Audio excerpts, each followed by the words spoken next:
বাথরুমে গিয়ে যদি কেউ মৃত্যুবরণ করে, হ্যাঁ সেটা হতে পারে, বাথরুমেও কেউ মৃত্যুবরণ করতে পারে। এবং অনেক সময় আমরা শুনেছি যে বাথরুমে অনেকে ইন্তেকাল করেছেন, মৃত্যুবরণ করেছেন। এখন এই বাথরুমে মৃত্যুবরণ করা এটা ভালো কি মন্দ, এটা তিনি জানতে চেয়েছেন। আসলে বাথরুমের ভেতরে কেউ মৃত্যুবরণ করলে এটা ভালো মৃত্যু নাকি খারাপ মৃত্যু, এ ব্যাপারে কোনো হুকুম দেওয়ার বা ডিসিশন দেওয়ার সুযোগ আসলে আমাদের নেই।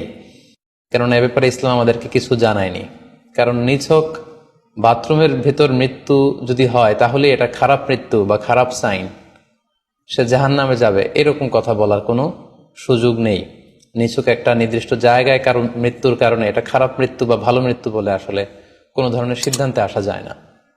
কারণ বাথরুমে নানাভাবে মানুষের মৃত্যু হতে পারে। কেউ হয়তো অজু করতে যেয়ে বাথরুমের ভিতরে মৃত্যুবরণ করেছে, অথবা কেউ গোসল করতে যেয়ে মৃত্যুবরণ করেছে, এটাও হতে পারে, অথবা প্রাকৃতিক কাজ সারতে যেয়ে বাথরুমে তার মৃত্যু হয়েছে। এর কোনোটির ক্ষেত্রেই এই মৃত্যুটি খারাপ মৃত্যু এভাবে কোনো সিদ্ধান্তে আসা যাবে না। সিদ্ধান্তে আসা যাবে এভাবে, অথবা ধারণা করা যাবে, প্রবল ধারণা করা যাবে এভাবে যে সে তার জীবনটা কিভাবে কাটিয়েছে।